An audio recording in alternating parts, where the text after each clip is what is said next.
Hola, ¿qué tal? Buenas tardes. Les saluda Claudia Otero. Bienvenidos a Ask the Experts, presentado por Salinas Valley Memorial Healthcare System.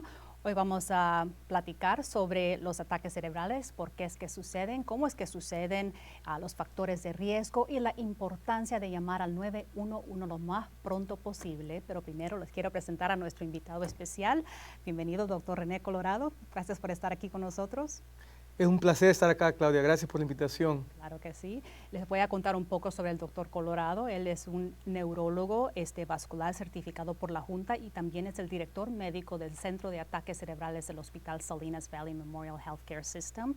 El doctor Colorado obtuvo su título de médico y su doctorado en filosofía en la Universidad de Texas en Houston y completó su residencia en neurología en la Facultad de Medicina de Harvard, en el Centro Médico Massachusetts General Hospital y Brigham Women's Hospital. El doctor Colorado también completó una especialidad médica en neurología vascular en la Universidad de California, San Francisco, y es miembro de las siguientes asociaciones médicas: American Academy of Neurology, American Heart Association y también de la American Stroke Association. Gracias por estar aquí. Tenemos muchas preguntas para usted hoy. Comenzamos con, ¿qué es un ataque cerebral y cómo es que sucede? Sí, Claudia.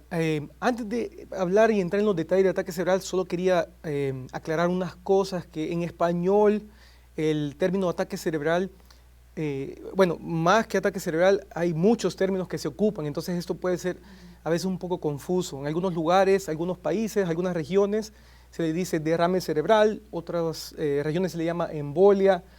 Generalmente en la comunidad médica se le llama accidente cerebrovascular.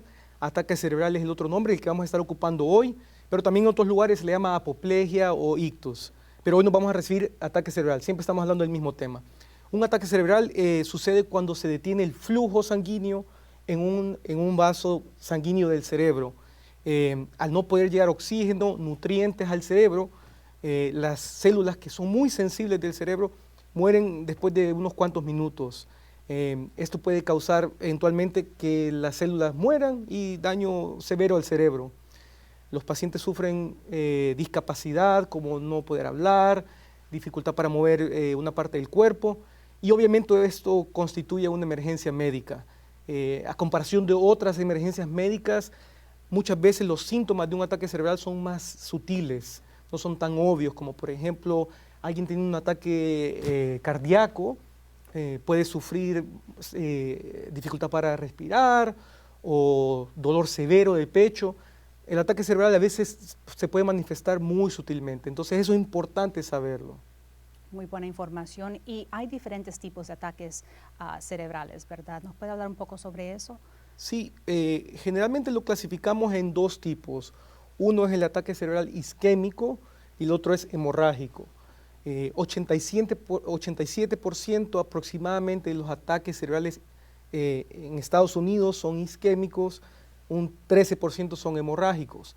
El isquémico es básicamente un bloqueo del vaso sanguíneo. Nos podemos imaginar como una tubería de agua. Básicamente en el ataque isquémico lo que ocurre es que se tapa. Muchas veces un coágulo o una fracción de una placa en una arteria. Por otro lado, el hemorrágico, que es una minoría, ocurre cuando el vaso sanguíneo se revienta o cuando una arteria del cerebro revienta, muchas veces relacionado a presión alta o a veces a malformaciones de las arterias. Hay otro subtipo que es importante, que es el ataque isquémico transitorio. En inglés se le conoce como TIA. Este es básicamente un tipo de ataque isquémico en el cual se tapa el vaso sanguíneo, el paciente desarrolla los síntomas como debilidad, vamos a hablar más de eso después, pero espontáneamente se destapa. Entonces el paciente se mejora, pero el paciente no sufre ninguna consecuencia. Sabemos que esto es muy, muy importante, tan importante como un ataque cerebral verdadero, porque predispone a que el paciente tenga un ataque cerebral. Entonces esa manifestación ya nos dice que ese paciente muy probablemente va a tener un ataque cerebral después. Okay. Y me imagino de que lo ponen en un plan médico, ¿verdad? Exactamente, exactamente. El tratamiento básicamente es idéntico a un ataque cerebral. Okay. ¿Cuáles son las señales o hay señales de advertencia de que va a suceder un ataque cerebral? O sea, minutos antes, horas antes, ¿existe eso?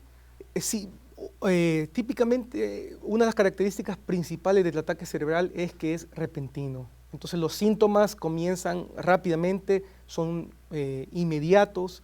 Esa es una de las características principales y de ahí me gusta enfatizar a los pacientes que tenemos herramientas, como vamos a discutir después, hay síntomas comunes, pero lo más importante es cualquier disfunción del sistema neurológico, cualquier síntoma neurológico que de repente surja puede ser señal de un ataque cerebral. Los principales, los que ocupamos, son debilidad de una parte del cuerpo, típicamente la mitad del cuerpo, como el brazo, la pierna, la cara. Muchas veces pueden ser los tres o algunas veces nada más una de las partes. Puede ser debilidad o también puede ser entumecimiento o que se sienta adormitado, como que la parte no está funcionando. De nuevo, tiene que ser repentino. Dificultad para hablar o dificultad para pensar que viene repentinamente, dificultad para entender lo que otros están diciéndole, dolor de cabeza que sea severo. Muchas veces el dolor de cabeza por un ataque cerebral se describe como el peor en la vida y que comienza repentinamente. Y de ahí síntomas visuales, pérdida repentina de la vista de un ojo o de los dos ojos también puede representar un ataque cerebral. Otros síntomas incluyen mareos repentinos, mucha gente padece mareos, pero estamos hablando de un mareo severo, repentino, que comenzó de la nada, náuseas y a veces hasta dificultad para caminar. Okay, y por eso es muy importante que si esa persona está con alguna otra persona, que llamen al 911, ¿verdad? Que vayan al hospital lo más pronto posible. Factores de riesgos, porque me imagino que para unas personas se pueden evitar, ¿verdad? ¿Nos puede hablar sobre eso? Sí, definitivamente. Eso es uno de los componentes más importantes del ataque cerebral, prevención. Para la prevención tenemos que saber qué es lo que predispone a las personas para que tengan un ataque cerebral y tenemos muy buen conocimiento sobre eso. Se clasifican en dos tipos los factores de riesgo que son controlables y los que no se pueden controlar. Entonces el énfasis siempre es en los controlables. El más poderoso es la presión alta. La presión alta contribuye, es el primordial factor de riesgo que contribuye más a los ataques cerebrales, debido a que cuando alguien tiene presión alta que no está tratada, el vaso sanguíneo y las paredes de las arterias pueden volverse débiles o a veces pueden desarrollar músculos que hacen que el flujo de sangre no pase bien por ellas y a veces se hace muy fácil que se tapen. Otro factor de riesgo muy importante son las enfermedades cardíacas.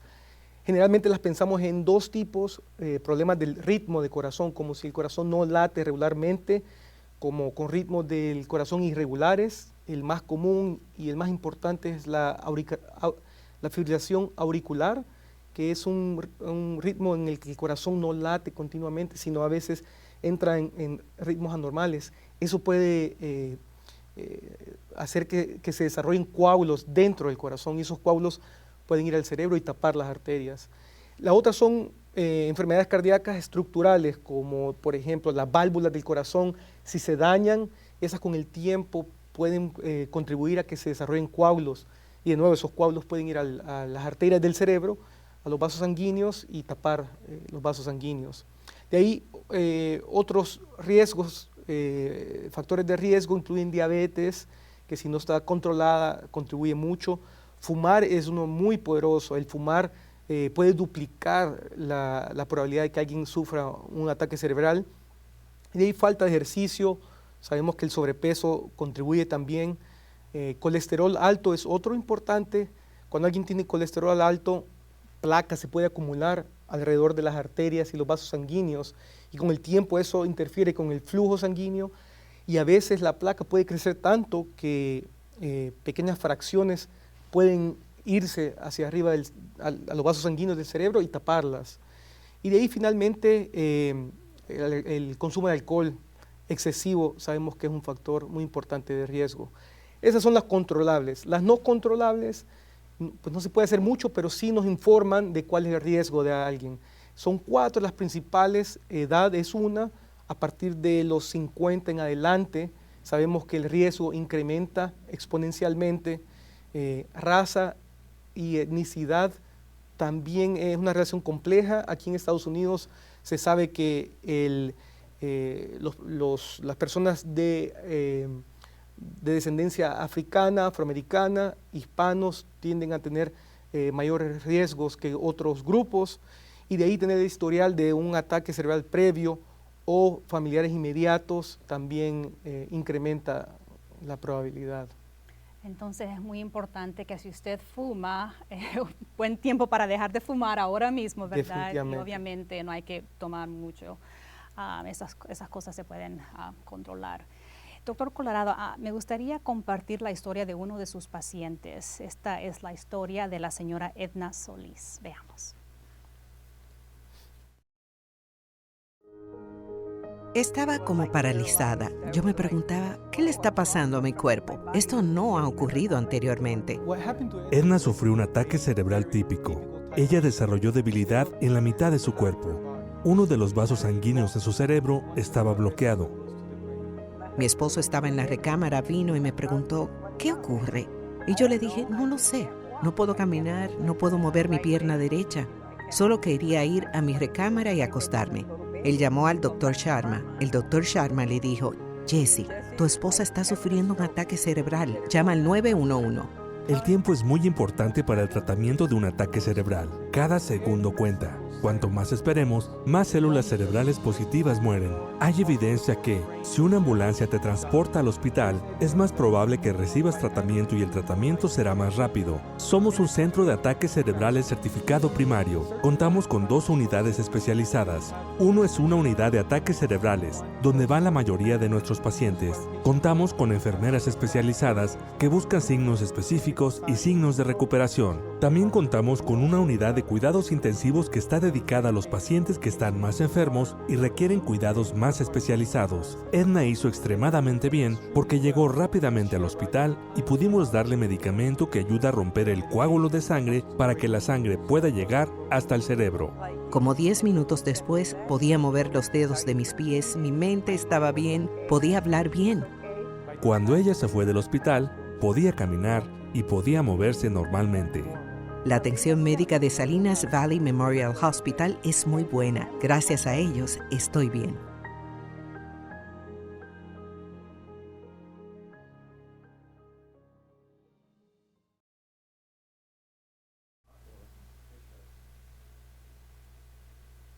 Bueno, le quiero dar las gracias a la señora Solís por compartir su historia con nosotros y gracias a usted también por tratarla y darle ese cuidado que ella necesitaba, doctor Colorado. Sí, fue un placer atenderla. La experiencia fue increíble porque, pues gracias a Edna, acudió al hospital y su esposo llamó rápidamente al 911 y pues los resultados fueron lo mejor que podemos desear. Sí, y eso es lo que queremos y por eso es que estamos aquí el día de hoy, para compartir toda esta información con ustedes.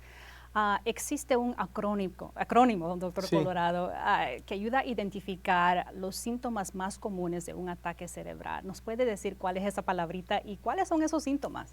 Sí, definitivamente.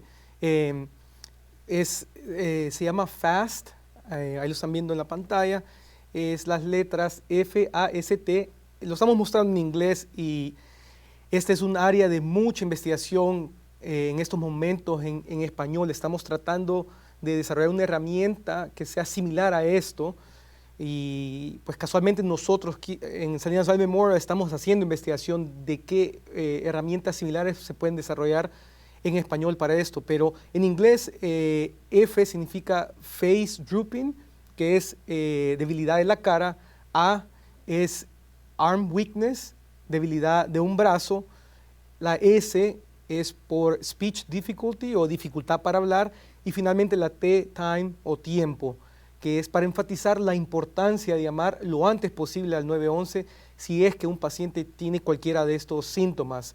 De nuevo, los síntomas son cara, debilidad de la cara, debilidad de un brazo, dificultad para hablar. Estos son nada más uno de los síntomas más comunes, pero sí son los más importantes. Ok, muy bueno, muy gracias por esa información. Entonces, si alguien llama al 911, llega la ambulancia, ¿nos puede explicar qué es lo que sucede en esa ambulancia cuando está el paciente ahí durante el transporte al hospital y qué es lo que está ocurriendo en esos momentos en el hospital mientras están esperando a ese paciente? Sí.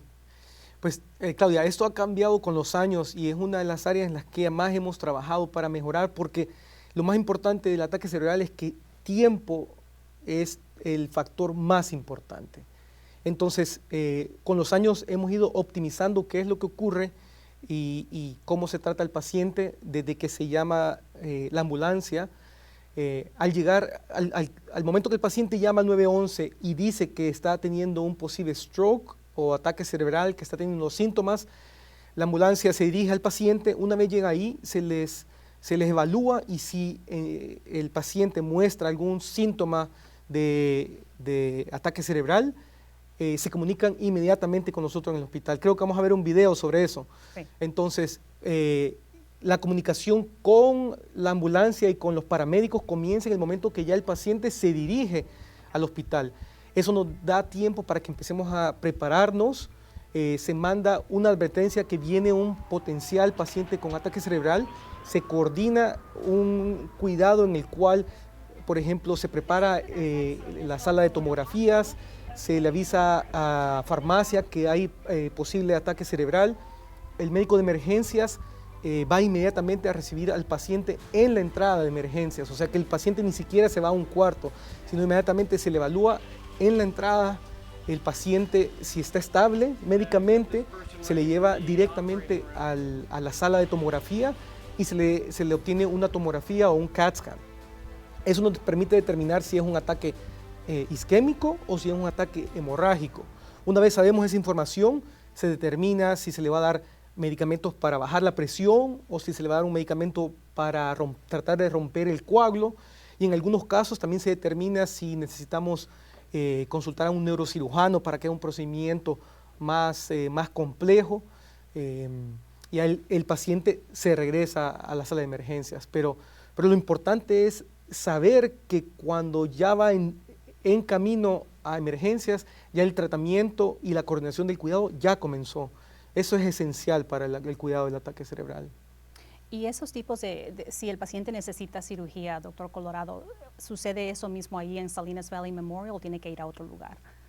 Eso depende del tipo del ataque cerebral. En Salinas Valley Memorial Hospital podemos, en su gran mayoría, cuidar de todos los pacientes que sufren y que tienen una necesidad de cirugía, por ejemplo. Hay algunos casos, particularmente como de unas malformaciones de las arterias, aneurismos. Algunas veces se tienen que mandar a un centro terciario, típicamente una ciudad grande, y también tenemos colaboraciones con los diferentes hospitales. Entonces se optimiza la transferencia del paciente, pero en la mayoría de casos sí los podemos cuidar o tratar. Muy bien, gracias por esa información. Entonces, si la persona llega rápidamente al hospital, ¿es posible que, como la señora Solís, puede salir del hospital caminando tranquila, sintiéndose mejor 1 día, 2 días, 3 días mejor? Porque es súper importante que llegue ahí lo más pronto posible. Definitivamente, Claudia, ese es un reto muy importante. Sí es posible. Me entristece decir que la mayoría de casos no se dan así porque la mayoría de pacientes llegan muy tarde al hospital. Tenemos diferentes terapias, pero una de las principales es un medicamento que se llama TPA, que puede romper ese coágulo, y desgraciadamente nada más lo ocupamos aproximadamente en general en Estados Unidos y posiblemente en otros lugares también, entre 5 a 10% del tiempo. Entonces estamos hablando que 90% de los pacientes que sufren el ataque isquémico podrían recibir medicamento, pero muchas veces llegan muy tarde al hospital porque el medicamento nada más se puede dar en ciertas horas. Okay. Entonces sí, llegar lo antes posible es lo más importante. El otro aspecto importante de llegar a tiempo al hospital es que también se deben tratar complicaciones que vienen con el ataque cerebral. Muchos pacientes pueden desarrollar problemas para respirar, problemas para tragar, entonces tienen complicaciones como, por ejemplo, aspirar. Muchos pacientes que sufren ataque cerebral también tienen complicaciones, o puede que hayan sufrido un ataque cardíaco o ataque al corazón, entonces también necesitan tratado de eso. Entonces, no solamente es para tratar el ataque cerebral, sino para tratar las posibles complicaciones. Y antes usted mencionó de que algunos pacientes tienen que ser entubados. Sí, una minoría de los pacientes, si el ataque cerebral es muy severo, desarrollan dificultad para respirar y obviamente esto puede causar hasta la muerte. Entonces muchas veces tienen que ser entubados, ya sea en la ambulancia o en el hospital. Algunas personas se pueden recuperar pronto, como lo vimos con la señora Solís, pero en otros casos es un poco diferente. Por lo general, si una persona tiene un ataque cerebral que hace más daño, ¿se puede recuperar en totalidad o cuánto tiempo dura eso? Sí, es una pregunta muy buena, importante y también compleja. El ataque cerebral y su recuperación tiene mucho que ver con la parte del cerebro que fue afectada. Dependiendo de dónde ocurrió el ataque cerebral, es las discapacidades que van a tener. Entonces, eso afecta mucho la recuperación.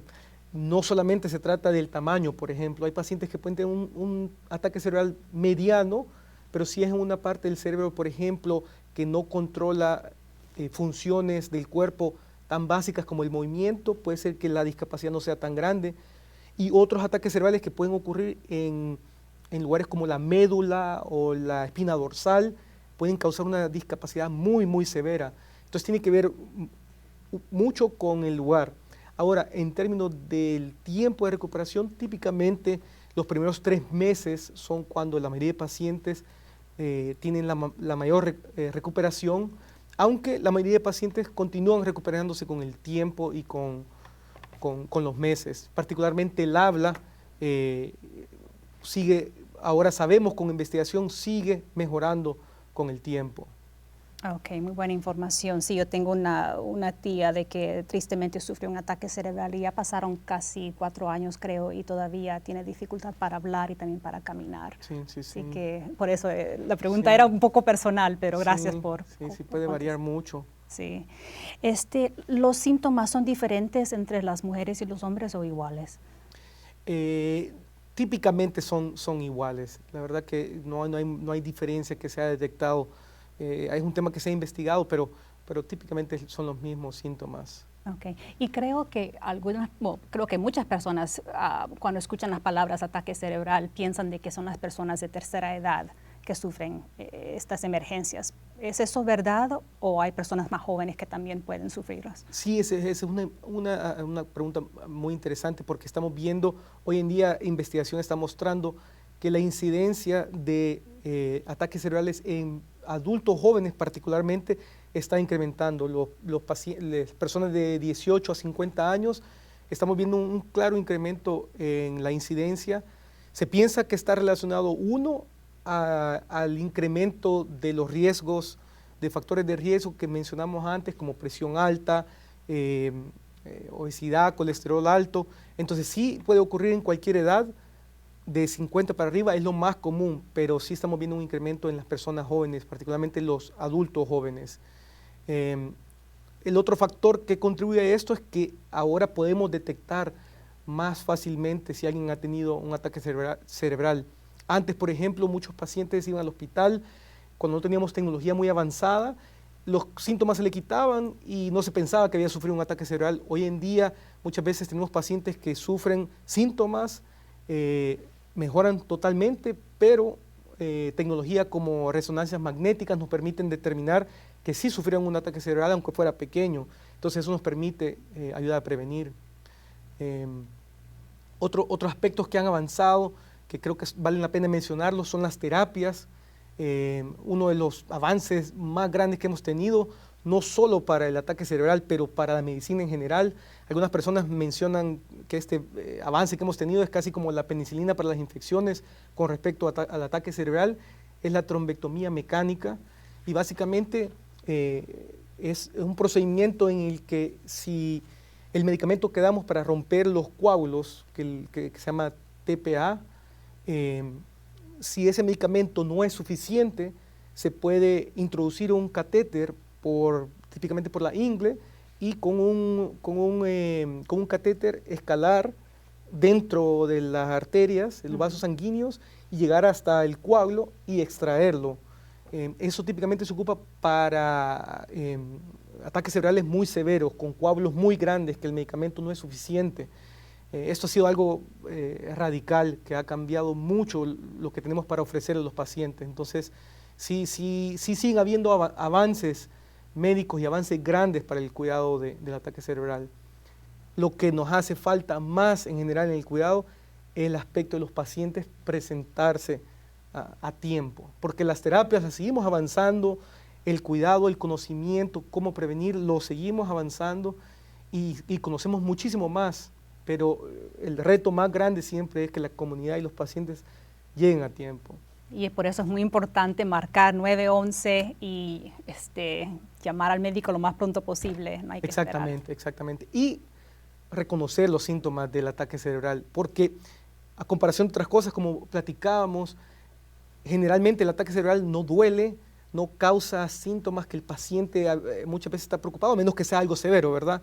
Pero muchas veces los pacientes pueden desarrollar debilidad que no es muy grande. Yo, pues, tristemente en la clínica veo muchos pacientes, por ejemplo, que cuando tuvieron su ataque cerebral desarrollaron debilidad del brazo, no era tan severa, pero quisieron esperarse unas horas para ver si mejoraban y terminó siendo un ataque cerebral.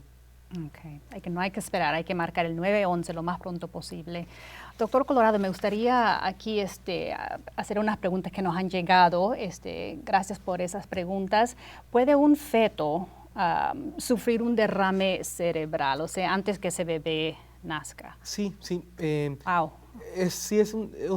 Desgraciadamente sí puede ocurrir, como platicábamos, el ataque cerebral puede ocurrir a cualquier edad, definitivamente en niños, fetos, es mucho menos común, pero sí hay un tiempo, particularmente después del nacimiento del bebé o alrededor del nacimiento, llamamos eso el ataque cerebral perinatal, sí puede ser un poco más común. Eso tiene que ver muchas veces con la concentración de la sangre. Los bebés, los niños, tienen glóbulos rojos más concentrados, entonces la sangre coagula más fácilmente. Pero muchas veces está relacionado a digamos, trauma durante el nacimiento o deshidratación o infección, pero sí puede ocurrir. Cuando sucede todavía, cuando no ha nacido y eso sucede, ¿pueden proveer tratamiento durante esa etapa o tienen que esperar hasta que el bebé nazca? Es difícil proveer tratamiento, realmente no hay mucho que se pueda hacer. Lo único que la mayoría, el cerebro de los bebés y los niños es mucho más plástico y mucho más adaptable que los adultos.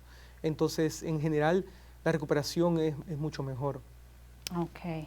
Otra pregunta aquí, ¿hay algún tipo de ataque cerebral que mata inmediatamente? Sí, sí hay. En general eso ocurre muy poco, pero cuando se tapa una de las arterias que provee flujo sanguíneo al tronco del cerebro, la parte más básica del cerebro, eso sí puede ser muy peligroso y pacientes se pueden morir de eso, o si no, cuando se tapan las arterias muy grandes. Okay. Otra pregunta aquí de Sandra. Hola Sandra, buenas tardes.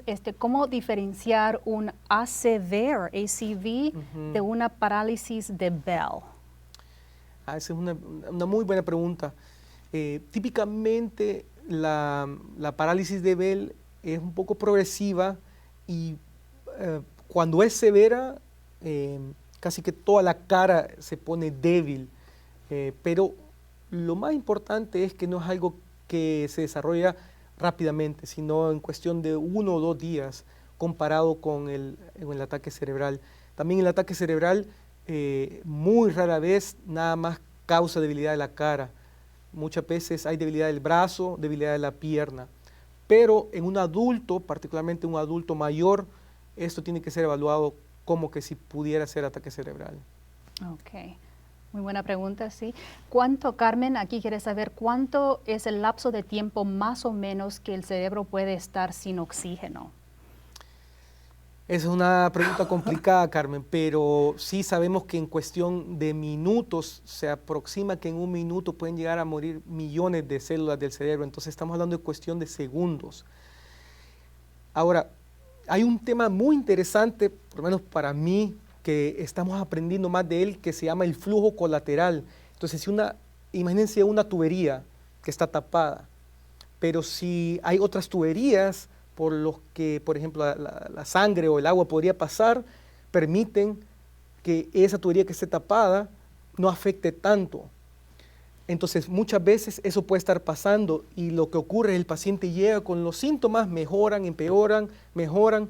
Entonces, en esos casos puede ser que el cerebro aguante más tiempo sin daño permanente, pero eventualmente pues el daño ocurre. Pero sí estamos hablando de cuestiones de segundos. De segundos. Ok. Otra razón por la cual hay que llamar al 911 lo más pronto posible. Definitivamente, sí. Una condición médica requiere tiempo, es el ataque cerebral. ¿Pueden las personas recuperarse por completo de un ataque cerebral o siempre habrá secuelas? No, yo tengo muchos pacientes que se han recuperado totalmente. Muchas veces tienen discapacidades que son nada más sutiles y muchos pacientes se recuperan totalmente. Todo tiene que ver, como hablábamos antes, el tamaño y el lugar donde ocurrió el ataque cerebral.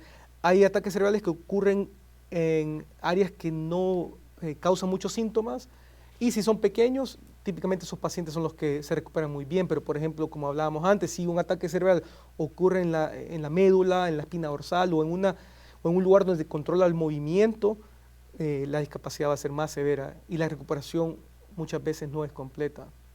Ok, muchas gracias por contestar todas esas preguntas y muchas gracias a ustedes por enviarnos esas preguntas, son muy importantes. Doctor Colorado, ¿hay algo más que le gustaría decir sobre este tema o algún otro tema?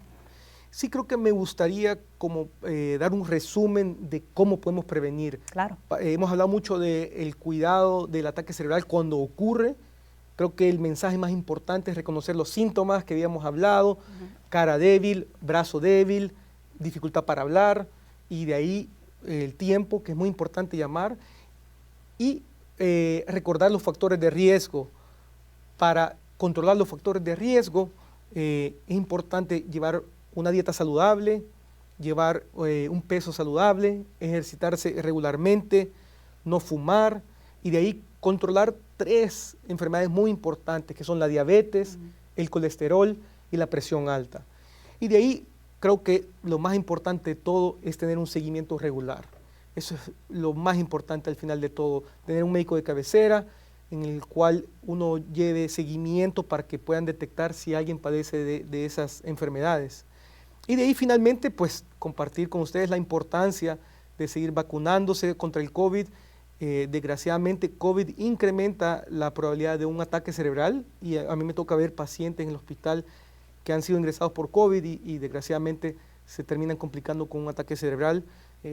Sabemos que las vacunas son efectivas, que son seguras y no hay razón por cuál esperar. Claro, claro. Y también, tristemente, esta pandemia le dio inicio a otra pandemia. Lo hemos visto durante el último año y medio, y es que muchas personas no están yendo al hospital, no van a sus médicos, no siguen esa atención médica. Ustedes, doctor, está viendo estos casos. ¿Qué le quiere decir a estas personas? Sí, definitivamente. Eso es algo muy importante que también hemos visto. Es entendible que muchas veces las personas tienen miedo en medio de la pandemia ir al hospital, entonces prefieren muchas veces esperarse, pero hoy más que nunca es importante que sepan que es importantísimo presentarse al hospital si tiene una preocupación, que tiene una emergencia médica, ya sea ataque cerebral, ataque al corazón, dificultad para respirar. Pues hoy en día en el hospital ya estamos muy cómodos con la pandemia, ya sabemos qué precauciones se tienen que tomar. Claro. La gran mayoría del personal médico está vacunado, si no posiblemente pues, casi que el 100%, entonces no hay que evitar ir y dar el seguimiento con los médicos.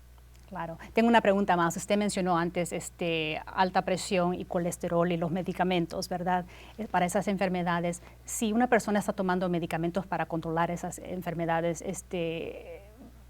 ¿todavía corre el riesgo de sufrir un ataque cerebral o es menos ese riesgo?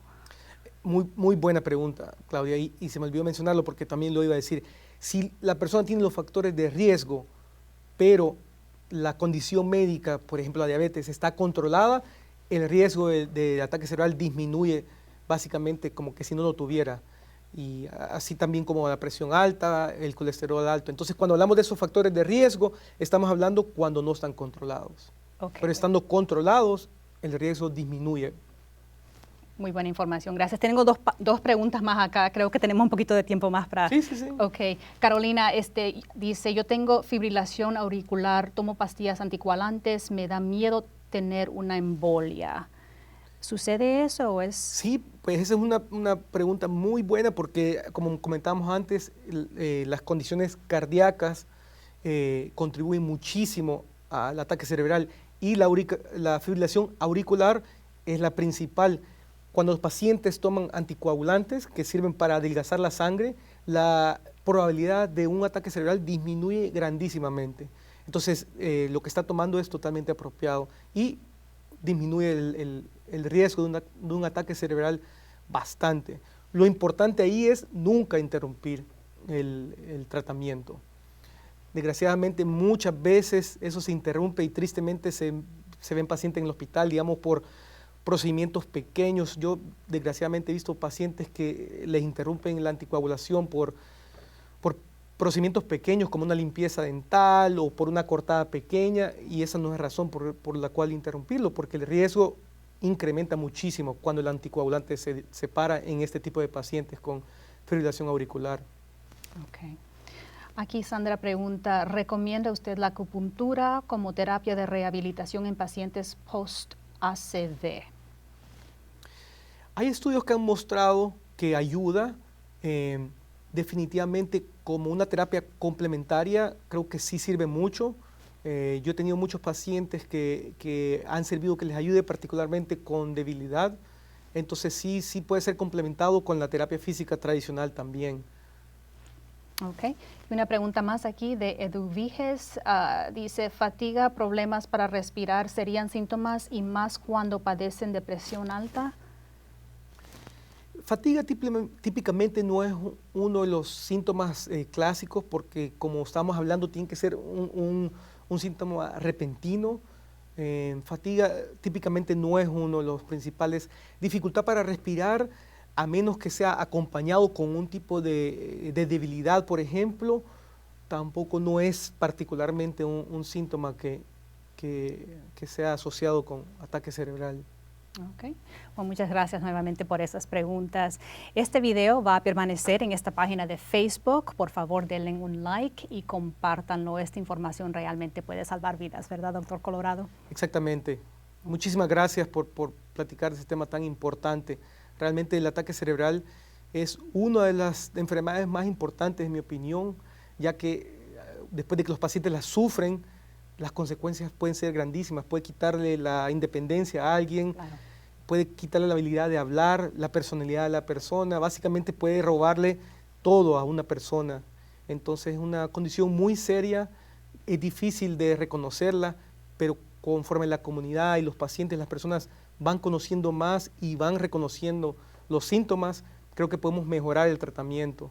Como decíamos antes, lo bueno es que vamos avanzando médicamente, pero nos falta acompañar a la comunidad y que aprenda la comunidad cómo se reconoce un ataque cerebral, porque esa es una de las claves. Y ahora lo saben. Bueno, para más información sobre estos y otros próximos eventos de salud virtuales de Ask the Experts y por supuesto la información más reciente sobre COVID-19, las vacunas y otros temas relacionados con la salud, los invitamos a que nos sigan en las redes sociales que son Facebook, Twitter, Instagram, LinkedIn. También nos pueden seguir en nuestra página de internet que es svmh.com. Doctor Colorado, muchas gracias por estar aquí hoy, por toda la información y los consejos que nos ha dado el día de hoy. Fue un placer. Muchas gracias, Claudia. Gracias. Muchas gracias. Hasta aquí llegamos. Nos vemos el próximo mes. Buenas tardes. Bye bye.